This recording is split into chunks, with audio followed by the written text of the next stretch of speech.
Welcome, everyone, to our session today, Curbing Compassion Fatigue, Skills for Building Empathy and Wellness. My name is Deborah Spence, and I'm an Assistant Director at the U.S. Department of Justice, Office of Community-Oriented Policing Services, better known as the COPS Office. I am really pleased to be here today with this panel, and I'm looking forward to this conversation, and I hope you will all enjoy how we have chosen to set this up more as a conversation than a series of lectures. I am joined here today by some very thoughtful people. First, we have Jared Seid, who is the Executive Director of the Center for Counsel. Then I'm also pleased to introduce Dr. Ann Seid, a Doctor of Integrative Medicine.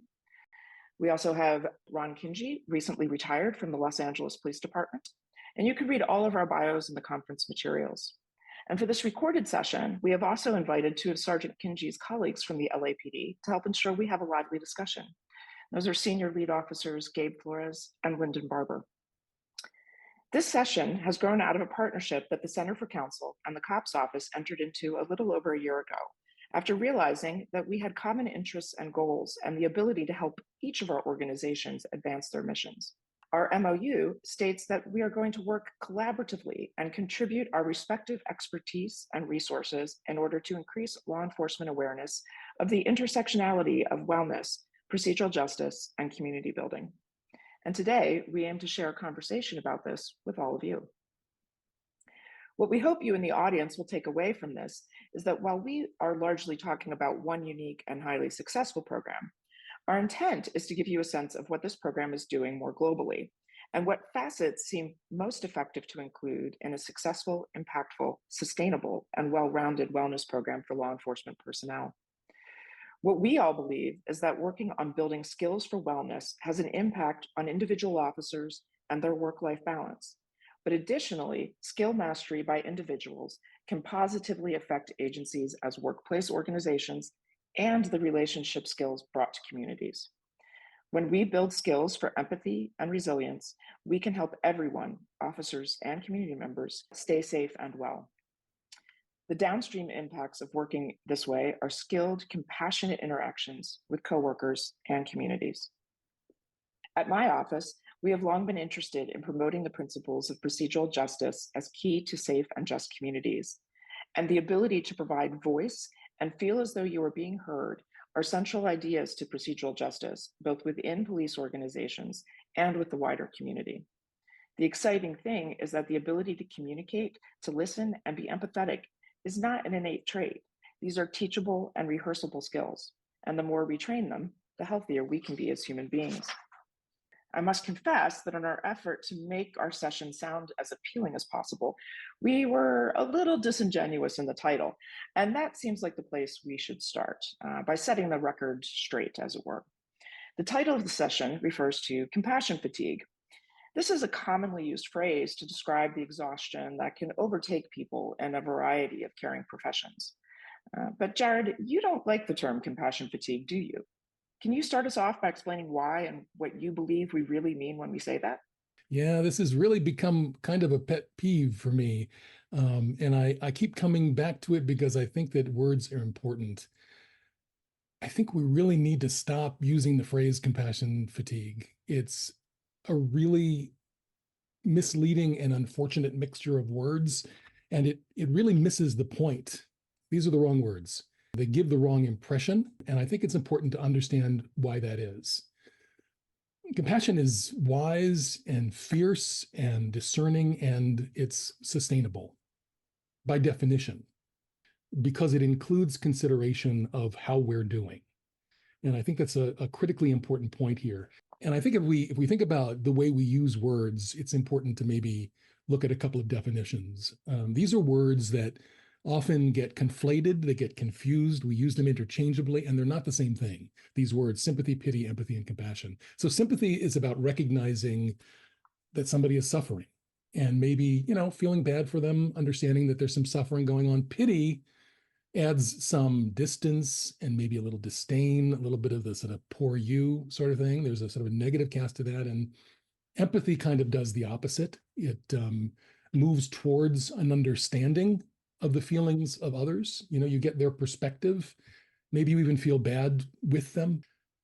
Compassion is completely different.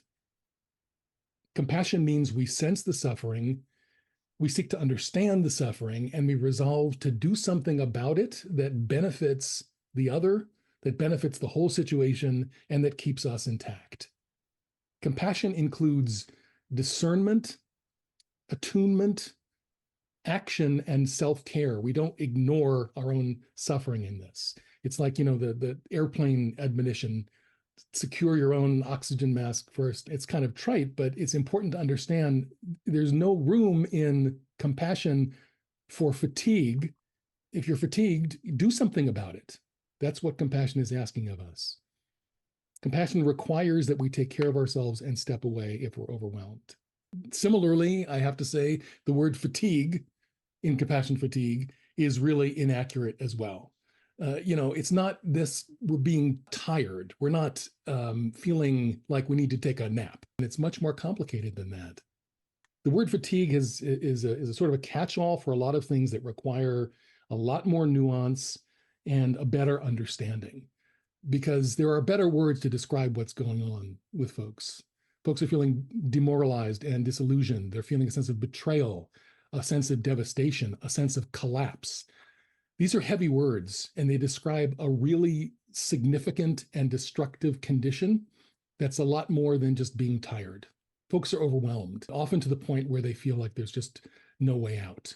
We all know that depression and anxiety and suicidality are unthinkably commonplace. And I'm sure you're all aware of this. Here in California, there was a day in November where 4 LA Sheriff's Department officers died by suicide on the same day.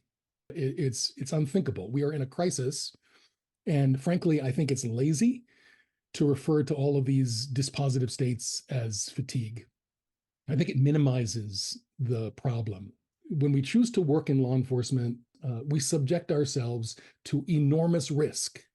And that's sometimes obvious, and sometimes it can be more subtle.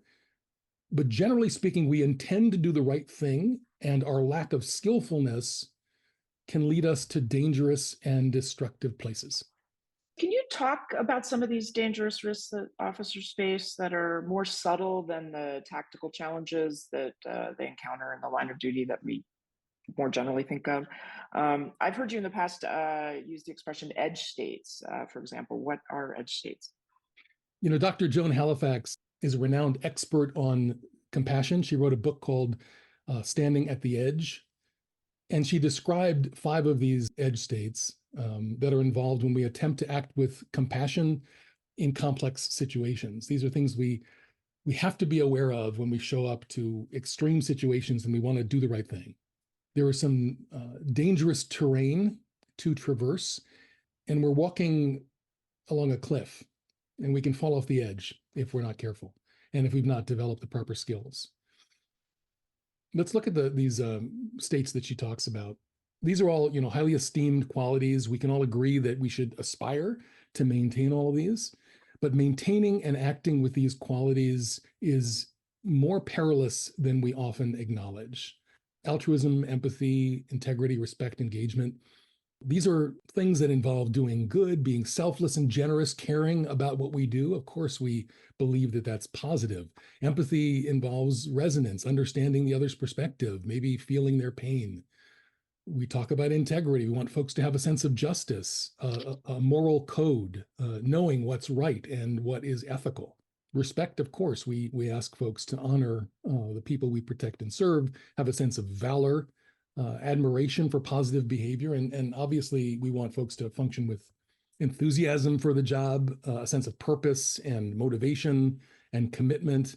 The problem is we often don't think about what happens to most of us as we seek to act with these highly valued qualities. And many of us inadvertently fall into a big trap. And I just want to mention it because it's something that we've spent a lot of time thinking about. Altruism on the surface looks great, but pathological altruism is when we're doing or giving just too much. We've extended ourselves in a way that's taking too much of a toll. It's starting to eat away at us. We're getting stuck in this idea of a hero complex, and it's causing us to actually suffer in a way that is unsustainable.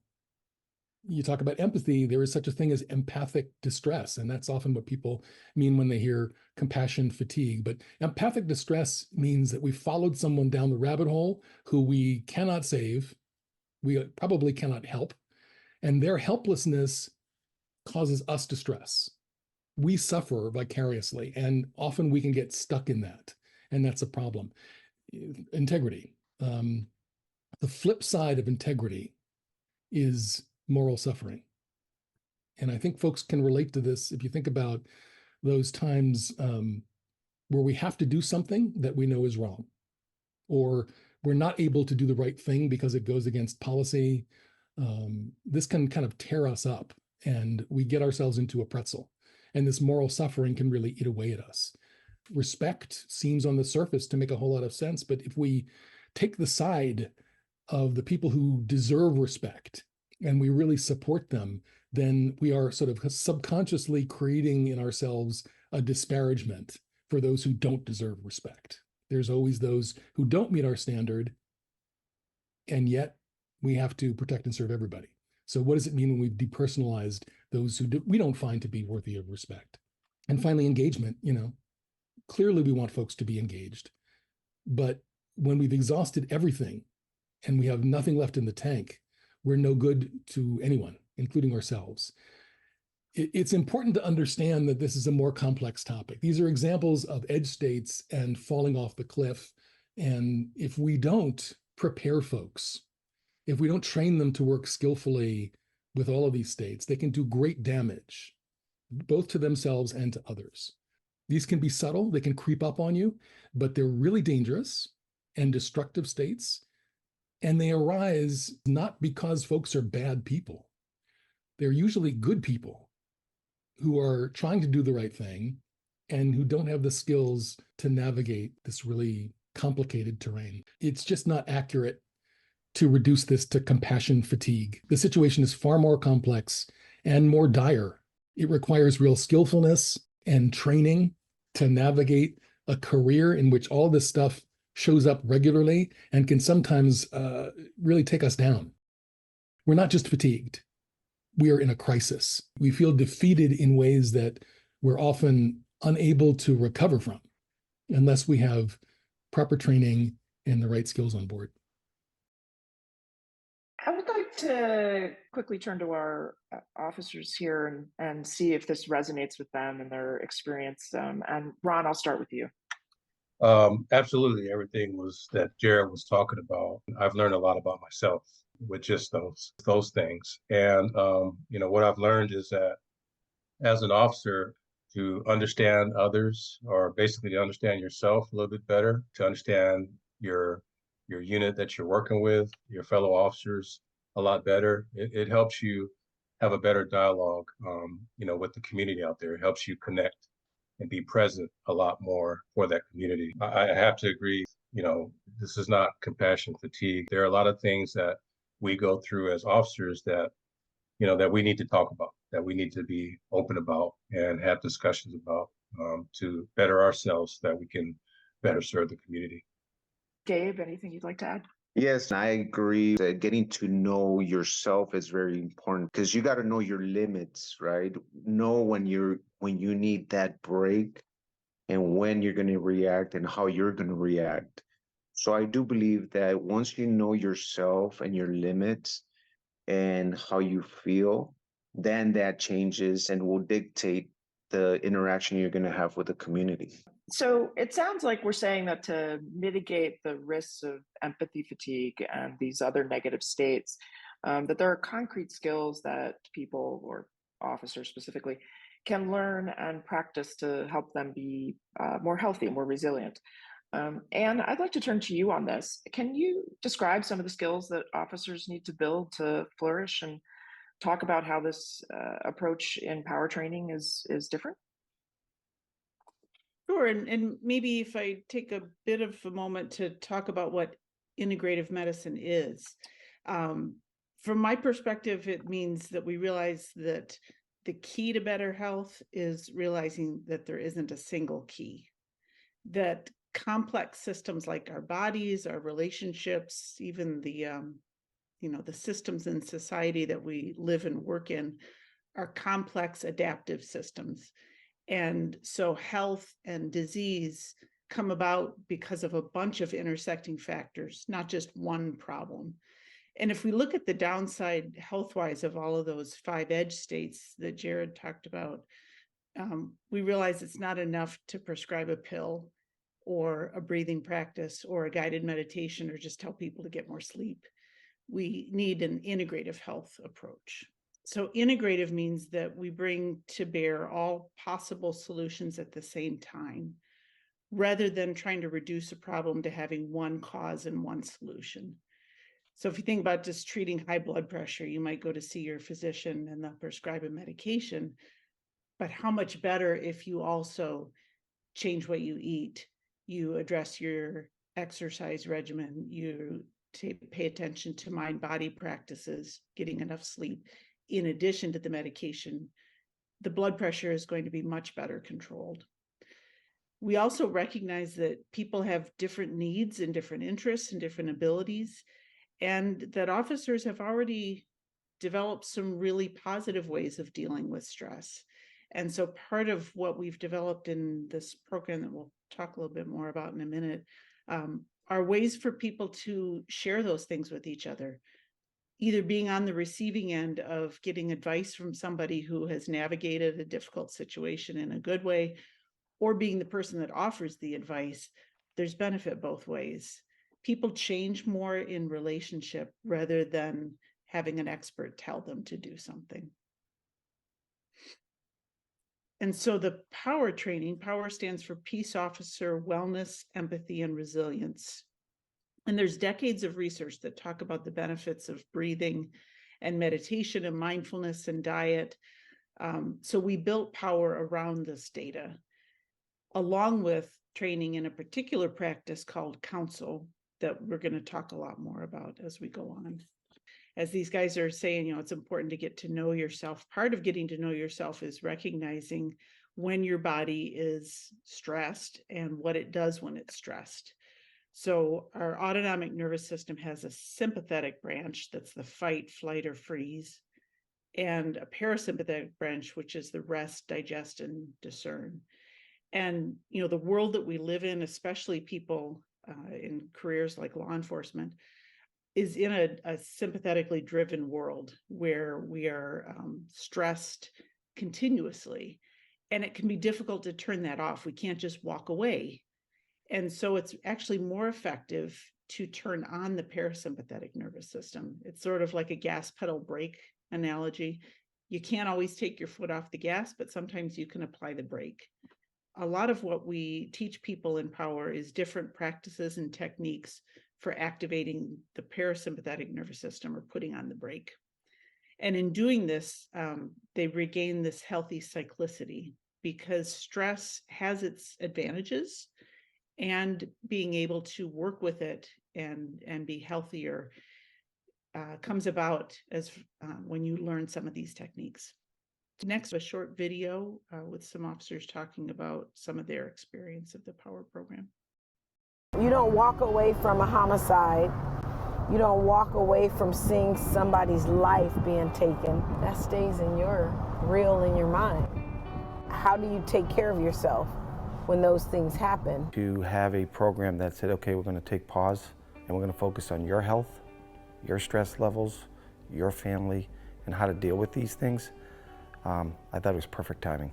I wasn't getting any sleep because my mind is like constantly just racing, like thinking of like 1,000 things. I don't do that anymore. To be present, not to be rushing, to take things one day at a time, listen to your body, which I wasn't doing before, and I feel relaxed. I noticed a difference. For me, I think it was the meditation and breathing, which kind of forces you to be present. The mindset of being present, for whatever reason, slowed the game down. I didn't believe in stuff like that. I didn't really, honestly, I didn't. But when we did it in the classroom and I saw how it helped me personally, I was like, oh crap, there is something to this. As police officers, we're tough guys, tough girls. We see so much and we just push on through instead of dealing with that trauma, instead of dealing with that stress that we're very unaware of. So now I'm very aware of it. and I want to talk about these things. So I'd like to turn to Gabe and Lyndon and Ron, and you were all part of a power cohort at LAPD, and I'd really like to hear from each of you what was a big takeaway. What did you notice about its impact on you, either personally or about how it impacted the team that you work with? So it made me feel and understand when we're in the circle. It made me feel what other people were talking about. I was trying to see myself in their shoes and better understand where they were coming from, and how would I feel if I was in their shoes when whatever happened to them affected their life. And I can speak for our team that were Ron and Lyndon. We all worked together, and that just made us come closer and be able to better understand each other and be able to say, you know what, hey, I'm tired today, man. I give me like 10, 15 minutes. And that way my mind can, kind of restart and feel that fresh air coming in your nostrils and your lungs, and just a reset. And then when you come back out, you're able to hear them better, more clear. And when we go to the next radio call, you're able to see more clearly and be able to understand, okay, this is a tactical situation. Once that is cleared, we can actually go into the victim and find out what we can do for them. How can we better assist them by better understanding how they would feel, right? And that all starts for me with this type of training. Lyndon, how about for you? For me, I think it's a two-part. I know Anne mentioned it in the sense of getting information from experts to solve versus relating it to other peers. That was a really big takeaway in the circles as far as sharing having those vulnerable conversations and then connecting with other team members that may have went through the same situation kind of thing. And I feel like that built a huge connection within the team. And then the deep breathing, I know I mentioned it in the post video, but I felt that was a huge takeaway, and the ability to be present and available, and like having like a heightened awareness, personal life, and definitely applying that to work life. Gabe mentioned in a tactical situation or whatnot. I know I've used it in a very chaotic situation at work, and the breathing exercises. I guess the more you exercise and do it, it's kind of becomes second nature, but it does help tremendously. And again, having that ability to be present in the moment helps in the field. And Ron, is there anything you'd like to add? Yeah, absolutely. At first, yeah, it was strange. This is something that we've never done before. But, once Jared explained the process, the science behind it, took us through the breathing exercises, we were instantly feeling a lot more relaxed, and we were very, very interested. When we had these huddles, we all had the opportunity to have a voice. We all felt, heard. We all felt very comfortable with each other because, there was no sense of judgment of each other. So we were able to be vulnerable. And how often as law enforcement are we able to be vulnerable? And it actually felt good to be vulnerable. I'm not a very vulnerable person. You can probably ask my wife that and my kids, but I think that we are in a better situation with the family because I allow myself to be vulnerable, and it's okay to be vulnerable, and that's what we learned. I think you can ask these two guys right here, but it allowed me to be a better supervisor as well, I think, because in hearing what they had to say, I was able to learn a lot more about them as well, things that I didn't know. In turn, we had a better, deeper connection with each other. Doing this type of training, especially with the huddles and being involved with each other like that, it put my officers in a better state of mind to better serve the community. It allowed us to continue to dialogue with each other, which in turn allowed us to have a better dialogue with the community. Thank you. Those are some really compelling testimonies. Thank you very much. And they do really correspond to what we can see in some of the publicly available reports on the early pilots from a number of other participants. And we'll talk a little bit more about those reports and the research that's been done in a few minutes. But before we do that, Jared, can you describe the approach in the power training in a little more detail for us? Yeah, sure. Be happy to. This is a very robust program. This is a deep dive. This is 12 weeks of work, 3 months from start to finish. That's a long period of time. It's cohort based, so you have 20 to 25 sworn or non-sworn participants, depending on the department and its needs. And this includes 4 full training days. That's 8-hour days in person, but they're spread out over the 3 months. In between, there are these weekly online assignments that have all kinds of activities and podcasts and videos and articles and journaling. And these weekly peer-led council huddles, which we're going to talk about more, are 5 or 6 officers getting together on their own so that each one has a voice. As Gabe was saying, I think there's something really compelling about being with your peers and speaking frankly and vulnerably. So that happens weekly. This was developed in partnership with California Post. It was nationally certified by IACP. It has undergone a whole lot of research, and we're really excited to talk about that. Generally speaking, the POWER program addresses 4 planes of awareness, we call them. And maybe you can talk a little bit more about what these are. Yeah, we go through the 4 different planes because health can be looked at as physical health, mental, emotional, or energetic or spiritual health. We go into each of these in the in-person times, but then there's also 3 weeks of the curriculum that's spent in each quadrant. In the physical, for example, we talk a lot, like I said before, about the autonomic nervous system. We go into diet and some of the exciting current research about the gut microbiome, how what you eat affects your mental health. Then when we specifically get into mental health, we talk about bias, which is a kind of loaded word, but it can be as simple as the way your brain is made is the way you see the world. You have a salience map. You're sort of programmed to see things the way your brain has been taught to see them. And so going into a situation that is potentially dangerous, it can be very valuable to have cultivated curiosity so that your salience map gets bigger and you have different options.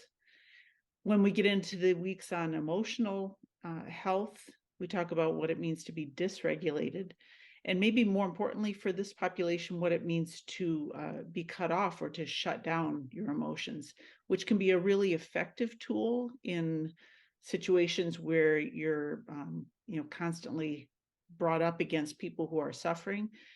But when that bleeds over into your home life, it can be really detrimental.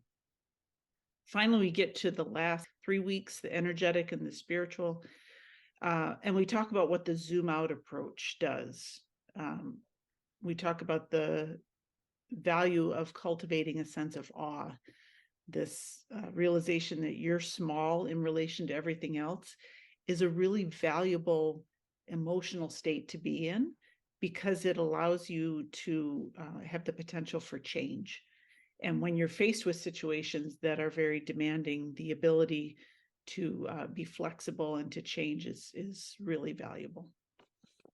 I think it's important to just name the domains that we train in. We believe that these domains protect health, they optimize performance, and they improve agency culture. Mastering these areas really moves the needle in terms of officer wellness. This is where the science is pointing us. So I just want to quickly mention what we pay attention to. We pay attention to attention. What does it mean to be present? How do we focus on the situation at hand? How do we include our own internal state as we are approaching a situation and expand our awareness to include the totality of circumstances? How do we develop an appropriate mindset, as these guys have said? That's complex, but it's learnable. How do we become healthier in terms of our habits and practices regarding the food we eat, the sleep and the exercise we get, the relationship we have to intoxicants? We need to figure out what a good relationship to those things means. How do we manage overwhelm? What is physical overwhelm, emotional overwhelm, mental overwhelm, and even spiritual overwhelm? What does it mean to have that sort of crisis of faith? And how do we work with that? How do we recognize it? Stressors. Stress is always there. It's always coming at us. And like Anne said, it's not always a bad thing. It's not always negative, but we can create a skillful relationship to stress. And we can avoid maladaptive responses to stress. So abuse of alcohol and other intoxicants, violence, hypersexuality. There are a lot of things we do that we think are addressing stress, and they're actually making the situation a bit worse. We need to think about improving communication and relationships. How do we listen more fully and speak more authentically on the job and in our life in terms of navigating work-life balance and with the communities we serve? We have to really give some thought to how we recover and recommit to our intentions, why we do what we do, what our legacy is, what brought us here in the first place. Sometimes we lose sight of that. And finally, there needs to be a sustainable resource, something that we can access regularly and not just after a critical incident. You know, peer support can be great, but it's often sort of too little too late. And it needs to be integrated into the culture of an agency. You've heard this term council huddles, and we feel like that's really the key. This is how we understand this idea of peer support that's prior to a critical incident. These are structured and directed, but they're peer facilitated small group conversations. And they offer the opportunity to be with your peers. There are no experts there. These are folks with relatable life experiences on the job with you. They offer accountability because people notice you and they expect you to be there, and they miss you when you're not there. And frankly, they notice when something is off. And sometimes that moment of noticing like something's going on here can be critically important in terms of somebody's future choices and might even save a life. They promote this relationality because folks build bonds in these groups and they learn to create supportive relationships. And I think most importantly, and going back to something that Ron said, they normalize talking honestly about important and sometimes challenging things. And when we have the courage to do that, we often find that we are moving closer to that relationship with sort of knowing ourselves better. Anne, I'd like to turn to you. What are these council huddles doing from a physiological perspective? You know, our Surgeon General, Dr. Vivek Murthy, released an advisory almost a year ago, it was last spring, that called out social isolation and loneliness as a national epidemic. The health risks of being isolated are huge. They're more detrimental to your health than smoking 15 cigarettes a day. And they're quite similar to the health risks seen from living in high stress states and that we see law officers dying of at an early age. There are things like heart disease and diabetes and stroke and early onset of cognitive decline and dementia. As we've understood more about the risks of isolation, there's researchers out there like Julianne Holt-Lundstad and Stephanie Cacioppo that are looking at how connection makes us healthier. It's not enough to just say it's bad to be isolated. We need to come up with some solutions.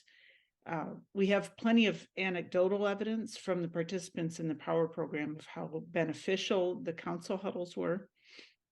We now have biometric evidence to support that as well.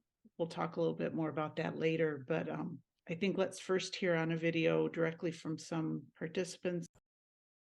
I think it started when we first started training and we were sitting in that circle, and then each one of us started sharing stories, personal stories that I've never heard from some of these guys.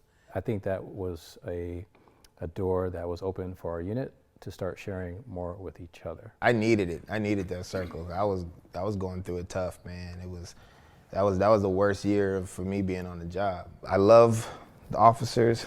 and I love my culture, and they were at an odds. And I felt like I was in the middle. You know, you take it home, and there's only so much you can put on your wife because you don't want her to have to deal with that stuff.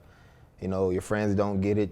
Your parents don't really get it. That circle gave me a chance to open that bottle up and let some of that stuff out, and people were just listening, no judgment, taking it all in, and it gave me hope to have that open forum where I can just say what I want and get it off my chest, because I've been keeping it in also. I saw some of the toughest cops I know, in tears by halfway through the day, and I was one of them, and you don't expect that.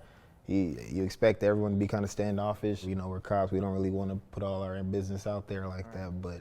I was shocked at how much the officers were able to really express themselves, because generally we kind of keep everything in. We don't really show our feelings too much because, when we work, you can't really do that. It could be the difference between life or death. It was good to see everybody just kind of open up and start to see that we're all kind of going through the same thing, and we all are carrying this baggage. That's what this training does. It tells you about yourself, stuff that you didn't even know was bothering you, stuff that I'm not gonna even speak about, but you feel the need, the urge to need to get it off your chest, and it helps you. And then that blessing for you is going to bless so many other people that witnesses that and sees that, and they feel what you feel, and they can man, I was going through something similar and then it's just a snowball effect. What helped me going through this training was that it defined the way I was feeling. I knew I felt a certain way, but I couldn't express it, or I didn't know the definition of it. Why do I feel like this? Or is it okay to feel like this? I would take things home, take it home to the point where I would get sick or just overwhelmed. At the long run, I realized I was hurting myself. It was hard for me at first to try to open up because even though they were coworkers, they were still strangers to me. But after a while, I felt comfortable, and I'm hearing people tell their stories. Okay, well, shoot, if they're brave enough to open up, then okay, I guess I'll open up too. I found that my colleagues are dealing with the same things that I am, and some of them probably even worse. There's a lot of times, like we say, we don't really express our feelings. Sitting in the circle and hearing, fellow officers, listening to them, and, yeah, I'm not alone. I think it's helped me personally in the sense where I'm doing more listening and more of focusing on what's going on now versus what if and the future stuff. This program helped us all slow down and say, okay, let's try to understand why they have this opinion. And when you take a bigger picture look, it's pretty easy to see. When I'm getting information that I might not necessarily like or agree with, just be there kind of in the moment, not just be quick to react, just practicing the breathing methods and then thinking before I actually speak, before, I take the next step. We hide our feelings rather well, but I think if we go to a call, for example, and it's a very dangerous call, take a step back and say, okay, what are we going to do? Don't rush into it. Really think about the process of how to handle that situation. Not only will we be safe, our families will still have us around, more importantly, but the community will be taken care of. Can count on you. They could count on us, exactly. I think most training with LAPD is geared to making the individual a better officer. This training was geared more to making the individual healthier and a better person. But then you flip that and say, well, if you get a better person and a healthier person, you get a better officer.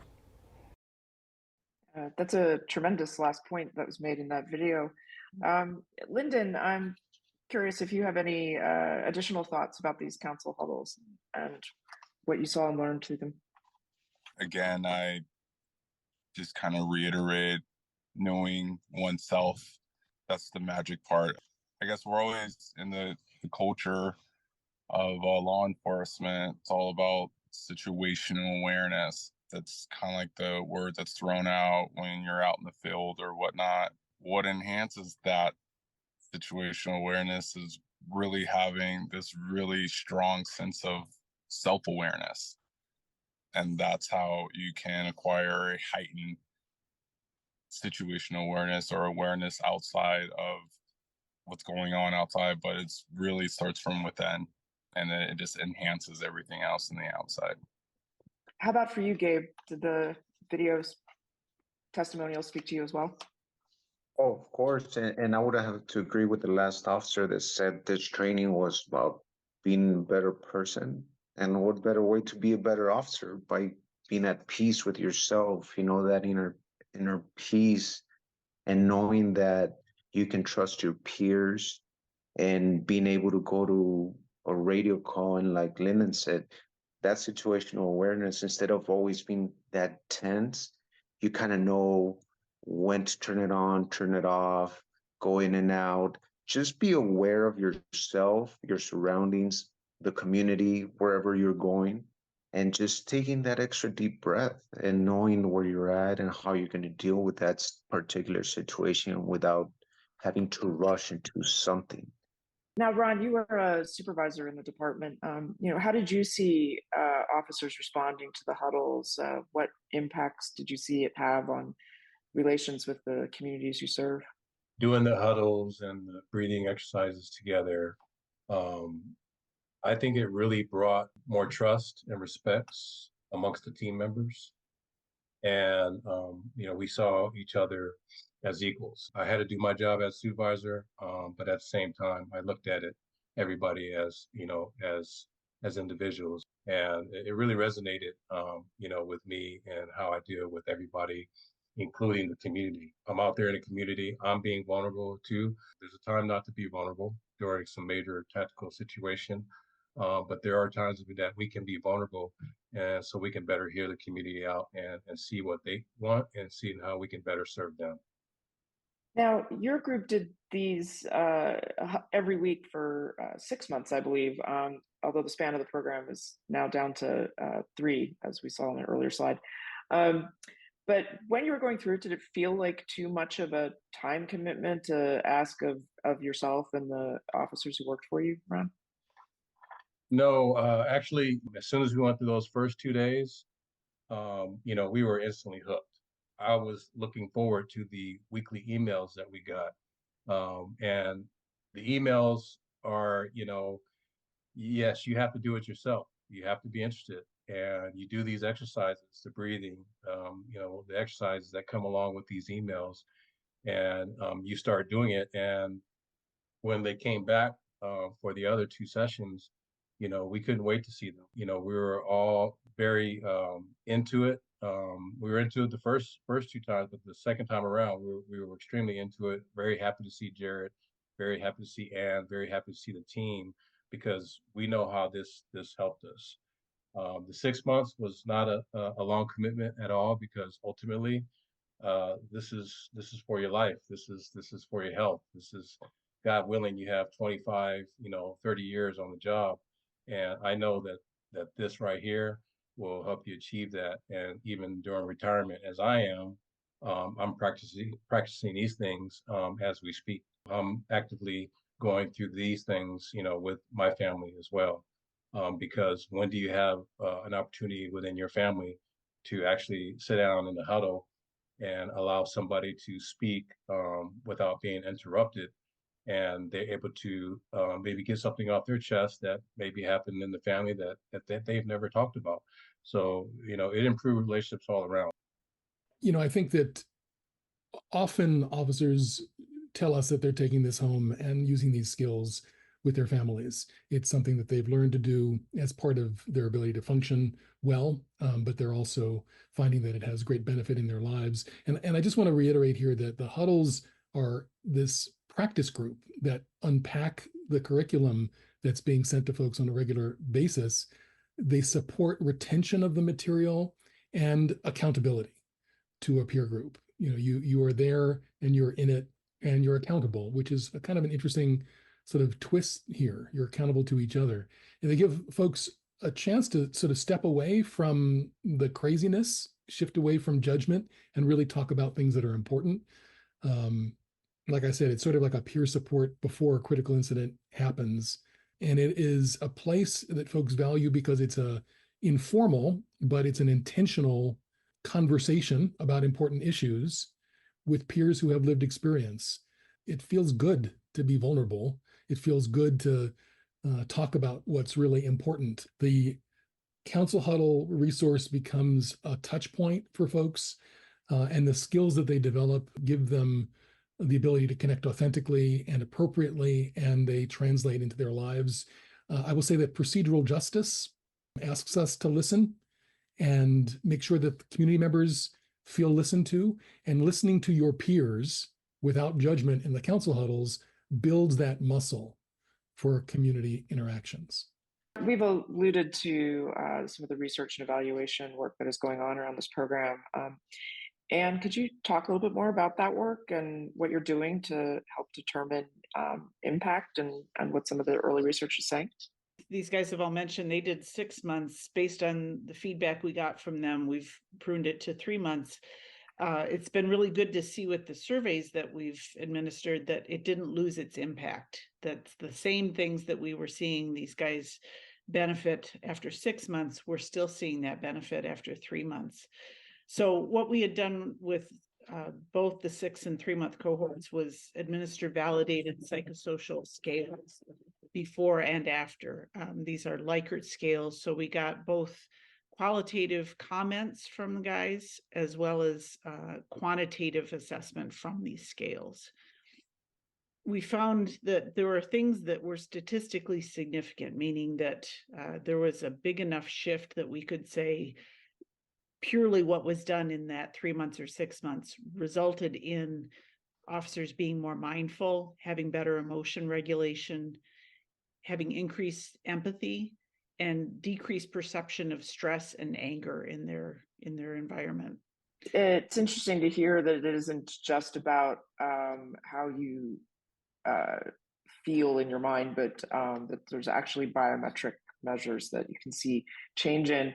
I mean, it seems like every new gadget you buy these days can track your heart rate variability. And I think you even mentioned it earlier as well, Anne, but what is that exactly? You know, the things that officers were talking about, the lower blood pressure and having less headaches and sleeping better, made me think that there was shifts happening in their autonomic nervous system over the training program that we could measure. You know, it used to be we would measure cortisol, which was, you know, blood samples or hair samples, really kind of practically difficult to do. But heart rate variability is something, like you say, it's ubiquitous, and we have devices that measure it. It's just a matter of putting on a probe on finger or an earlobe and measuring the beat-to-beat variation in heart rate that shifts. And healthy people have high heart rate variability. It means that their nervous systems can adapt quickly. When they need to go, their heart rate can go up fast. When the crisis is over, it goes down fast. And conversely, people who have low heart rate variability are really prone to the same diseases that we've been talking about. They have more inflammation, they get diabetes, they get heart disease, hypertension, early death from any cause. You know, all things that Violante's research talked about almost 20 years ago. But we're now finding that if we measure HRV before and after, we get a whole lot of information. And as we analyze that information, one of the domains that we're measuring is called the very low frequency, or VLF. And we know from other research that an improvement in VLF translates to improved health, to decreased inflammation, to decreased hemoglobin A1C, which is a measurement of diabetes. Already we're seeing this shift, that before the program to after the program, their VLF domain increases significantly. Another fascinating result that we didn't expect to see is that their HRV pattern changed. Over the 3 months, they became more coherent. And what coherence is sort of shown by these two graphs. On the left, an incoherent pattern shows up when you're anxious or worried or frustrated. The graph on the right is a coherent pattern, and that shows up when you experience more positive emotions, most strongly gratitude. We know that teams that really function well together, think of like Navy SEALs or sports teams that really get into this state of flow. When that happens, they are coherent in themselves and with each other. they perform better and they're more physically connected to each other. We also know from the surveys that the San Marcos group filled out that they had statistically significant increases in social connection, as well as this increase in coherence that happened over the 12 weeks. That's what this connection is that people are taking outside of the program into their lives, into the communities, is this sense of coherence in themselves. When you can regulate yourself and become coherent, it starts to bleed over into the people around you. This, ability to go into a room and bring the tone of the energy down, I think is because people become coherent with each other. I wonder, now that we've gotten a couple years out, are you guys still seeing any physical changes, or what has continued to catch your attention? I had some health problems. I had blood pressure issues. I had some heart palpitations, and I started with the breathing exercises, meditation, and it lowered my blood pressure, and I didn't have to take the medication anymore. And it took away the heart palpitation. I says, wow, I didn't need all the stuff with the doctor. All I needed was this right here. It might sound cliche. A lot of people say that, but I know for a fact that this works 100%. I remember when we had the training and Jared towards the end said, just try it before you get to your house, before you get off your car to decompress.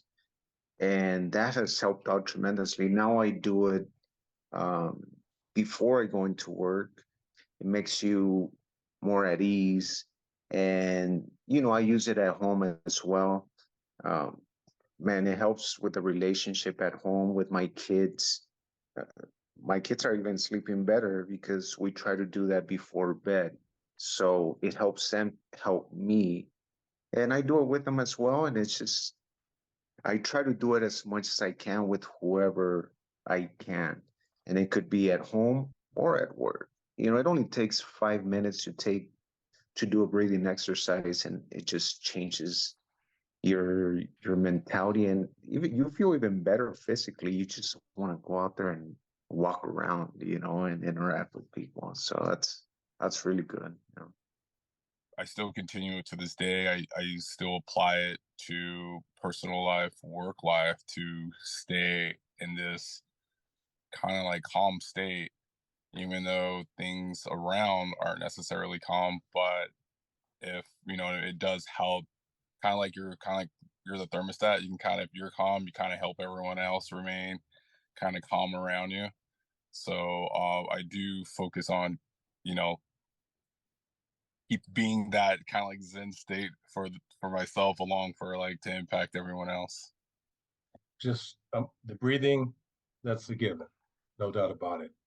But it's also about the meaningful conversations to have with your friends, with your family members, to actually hear what they're saying instead of interrupting them in the middle of it. So I've learned that from this type of training. And also just to have a lot of gratitude, toward being present in the moment while having that conversation with them. I just think this is really exciting to hear these things from these guys that we had hoped was going to be an effect of the power program. And then when you see it actually happen in people is really exciting. So I think the discussion has been really good at helping us all understand the premise and to some extent the science behind the power program. I'd like to get in a little bit into why this would matter in law enforcement agencies, because it really does sound like this could be important on a number of fronts. Ron, I'm going to turn to you. Why do you think this is important to policing? This kind of training is necessary. I understand that, patrol officers, they go to call to call to call to call. Okay, just spend an extra 2 minutes. It would make a world of difference with opening those doors and relationships, have a better police perception overall. And I think overall it improves safety for us as officers and safety for the community. Do you see this as any way being in conflict with the tactical training that officers receive that is specifically meant to keep them safe on the job and ensure they get home at the end of the shift? No, not at all. I myself, I teach at a police academy now that I'm retired. And what do I teach? I teach tactics. And so I can understand why some of this training can have an officer or a department believe that it can slow down the decision-making process, which is far from the truth. We are heavily in a state of de-escalation. And de-escalation is taking the time, using tactics, having the distance, and dealing with the situation, with an even head so that you are making better decisions out there. You don't want to be in a hypervigilant state. We've seen it on TV, not being judgmental, but we've seen some of the bad mistakes that officers are making, believing that maybe they need to be hypervigilant all the time. And the decisions cost the city and liability issues. It costs the officers maybe their job, maybe their freedom. It costs the community heartache with maybe some unfortunate shootings. This kind of training does not conflict in any way with going home at the end of every night. This kind of training is needed more than ever, I think, right now in policing, and I hope that more people do it. I have to say that the power training program is one of many, and some are terrific out there. This program is very robust. Not all agencies are ready for this deep a dive, and we get that. I believe that any progress is good progress. This is a crisis that we're dealing with, and if it's an app or a workshop or a book or better sleep or a new approach to nutrition, it's all good. We need many approaches. There are many styles, but we know that this works. We know that this program is effective and it works because it's so robust. This makes officers healthier. It makes them more effective on the job. It makes them better able to handle work-life balance, and they become more engaged in the community, which is the undergirding of procedural justice. I think most importantly, though, officers really enjoy this program. They find it to be really beneficial and they want more of it. We need this kind of training. It literally improves morale within our own department, within our own units, to be able to work together, to talk about problems, to be open, to be vulnerable with each other. It increases safety overall because, we're understanding the community, we're taking our time, we're being present, and we're aware of our own emotions to better make good decisions out there, to be able to see the bigger picture, if you will. Not only that, but this kind of training is going to help with the liability issues. And every department knows that when it comes to civil liability, this kind of wellness training to make better decisions out there is definitely needed. But most importantly, overall, is the health of the officer.